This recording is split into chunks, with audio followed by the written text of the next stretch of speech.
Welcome back to The Real News. I'm Paul J. in Baltimore. Welcome back to Reality Asserts Itself. We're continuing our series of interviews with Frank Hammer. Frank is a retired General Motors employee. He worked there for 32 years. He was the president and chairman of the United Auto Workers Local 909, which was the transmission plant. And he worked as a staffer at the UAW as well in the General Motors department. And he's a passionate defender of his adopted city, Detroit. Thanks for joining us.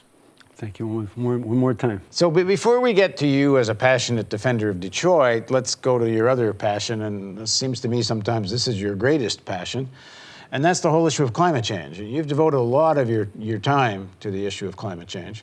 And why have this become the paramount issue for you as an auto worker? Oh, I think it's a paramount issue for me as just a human being. Never mind the fact that I'm an auto worker. I think that in our earlier interview, I talked a little bit about my dad seeing a threatening future and acting on it. And from everything that I understand about global warming and climate change, this is something that is probably the paramount crisis facing all of humanity, that if you read the science of it, it appears that we're talking about irreversible tipping points past which we have less control or no control over what happens with climate, and as a consequence, what happens to people all over the planet and the ecology of the planet. So as an auto worker, I see a possibility for trying to address it, especially given that our industry, the auto industry, I think accounts for 20% of the carbon emissions that accumulate in the atmosphere. Well, why do you think this isn't more of an urgent issue generally amongst the population and in the media? I mean, it seems to me it was, in a sense, that around 07, 08, even into 09, it was at the front pages. You had even mainstream news were doing like 2-week specials on the climate change crisis. And it was on everyone's lips that something had to be done. Tony Blair commissioned the Stern report. Nicholas Stern, who was the former chief economist of the World Bank, and his report was virtually apocalyptic, what the consequences of global warming were going to be. And he looked at the science and was quite convinced the science was legitimate.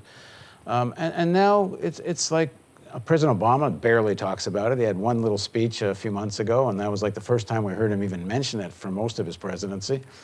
And it just isn't on the front burner. Yet, as you say, if you listen to the scientists, it's threatening our whole very existence, you could say. Mm-hmm. I think, first of all, one important feature of Obama's speech a couple of months ago or 1 month ago was that he was advocating that people talk about it in their homes, in their communities, in their churches. He neglected to mention unions, but we ought to be having that conversation there. And I think that that's something that progressives should do everywhere. Take them up on it and saying, yeah, we have to have a national conversation about this question. Generally speaking, why is that not happening? We have an entrenched fossil fuel industry that is doing everything it can to suggest that, oh, there's doubt and we really don't know and we need more data. They finance people who call themselves scientists to make those kinds of statements on the media. So I think the conversation about climate change in the corporate media is the exception at this point, and certainly not the rule, for very obvious reasons. There are very entrenched interests who have their, Bush talked about addiction to oil. Well, there's not only addiction to oil, there's addiction to profits.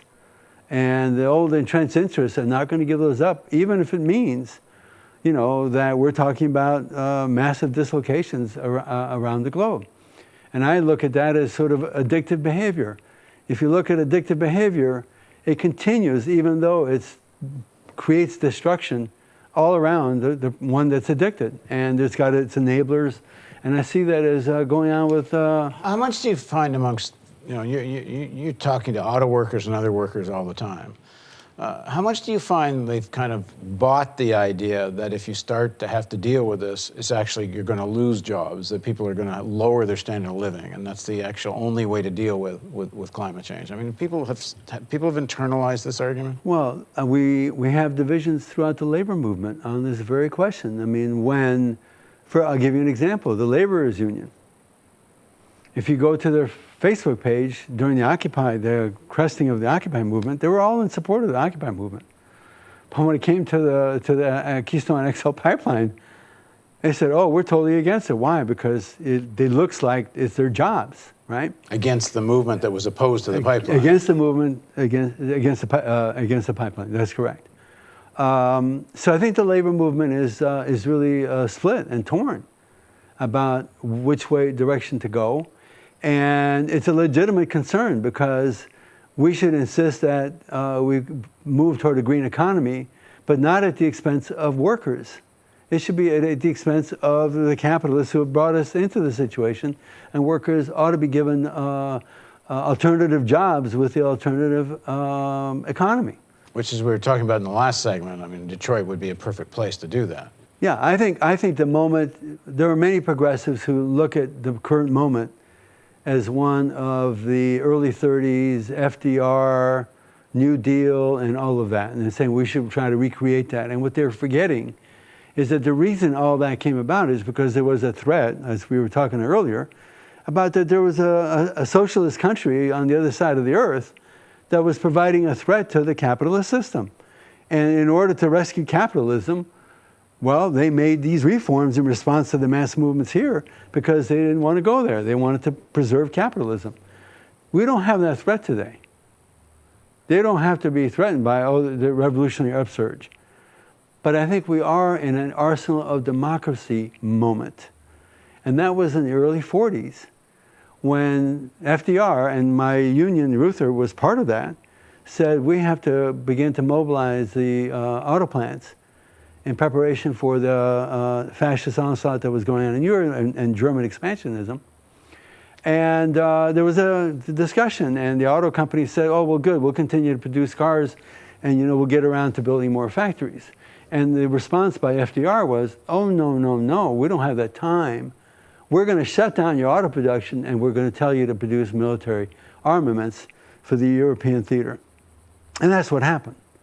We have that moment now that we don't have the chance to wait. We need to begin to convert our economy now to address the threat that climate change and global warming poses. And it seems to me that the elites looked at this situation maybe earlier, but clearly in 07, 08, 09, in that period, around the time the Stern report came out, which is around that time, and lots of other evidence was surfacing. Scientists, the UN Commission was issuing reports, and the numbers were dire. And for a while, as I say, the media was on it, the politicians were talking about it, but I think there's some moment there where they realized that when you really take in what a significant transformation of the economy was necessary to meet the targets the scientists are saying, it means you could no longer have capitalism as they know it. And they looked at that and they said, well, forget about it. We'll live with the consequences. You give me a choice of I'm going to give up my ownership and my political power, or the third world, much of the South is going to drown, and we're going to suffer consequences. But you know what? I'm going to be okay. My family's going to be okay because we're rich. Right. Give me that, and I'm going to let to hell with it. Like après moi le déluge. The right, the Tea Party right, makes that very argument that the left is talking about climate change in order to change capitalism, and they're saying that's all it's about, and we're going to preserve capitalism, and the hell with your global warming. And that's basically, that's their argument. That's why they don't want to consider it. They don't want to talk about it. And in a sense, they're right. I mean, in a sense, they're right. I'm not sure, maybe some of the left is wanting to promote it because they have this, ideological objective, but the other side of it is it kind of just leads there. The conclusion leads that if you're going to deal with these things on this scale, you got to confront the power of the fossil fuel industry. You really got to confront the power, how things are owned and where political power comes from. Otherwise, you're not going to have those kinds of changes. And I think also part of what helped the critique of this was that a section of the elite saw climate change as a way to make money. And they saw things like cap and trade and how you could turn all this into financialized products, and you could have all kinds of schemes. Oh, we'll make money as we solve the climate change crisis. Right. Solve in quotes. Yeah, solve in quotes. And then the critique of that is legitimate. And some of that came from these sort of skeptics who said, they're selling you a bill of goods on the science because they've just found a way to make a killing, by financializing the problem. Correct. We made a report in the Real News on the conference that I attended in South Africa that was sponsored by the National Union of Metal Workers of South Africa. And they said it very clearly, and I think that the union movement here in this country should take their lead. They said the crisis of climate change cannot be left in private hands. Alternative energy cannot be left in private hands. And that was a program that they began to put forward in South Africa. And I think that capitalists are not going to take us out of this crisis while making money at it. Because the making money at it is going to trump getting us out of the crisis. Yeah, I wouldn't mind if they could. I have no problem. If they could figure out a way to get rich and solve the crisis, more power to them. But so far, you don't see that. Well, let me just ask you another thing, because it seems to me that there's a part of the fault here lies, I think, with some of the climate change activists, or more so the scientists themselves. I think that the Koch brothers and other people, the fossil fuel industry people, that have been spending millions of dollars on creating doubt about the science. And put it, not everyone that's a skeptic is receiving fossil fuel money. There are some just legitimate skeptics. This is a question of science, and science ain't perfect. It's not absolute. And even climate change scientists, they all say it's this % that this is going to happen. Although I think the sort of evidence that we're seeing already is pretty glaring in terms of forest fires and melting ice and all the rest. But still, it's science, and there's room for doubt.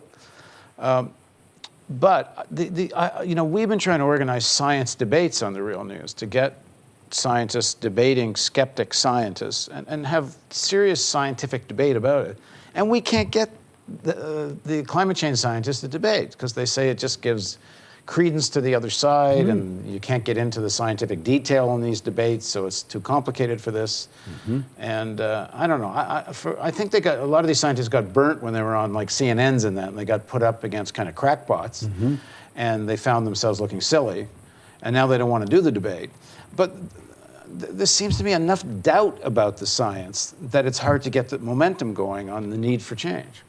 Yeah, I think that if you look at, for example, one fact that I think is a fact, that there's more carbon emissions in the atmosphere today than there has been in the last 4 million years. Okay, and there's some scientific measurements. That really rings a loud bell to me. That says that we are entering a new episode in the history of the planet. And whatever doubt is out there, let me put it this way. There's a cartoon that I've seen that I think really addresses this. And it's a cartoon in an assembly hall, and there's a list of all the things that we can do to address climate change. And one guy turns to the other one and says, yeah, but what if they're wrong? We've still made a better planet, right, by virtue of what we've done. So it seems to me, my attitude is we ought to not second guess this question, and we ought to do everything that we can to address it.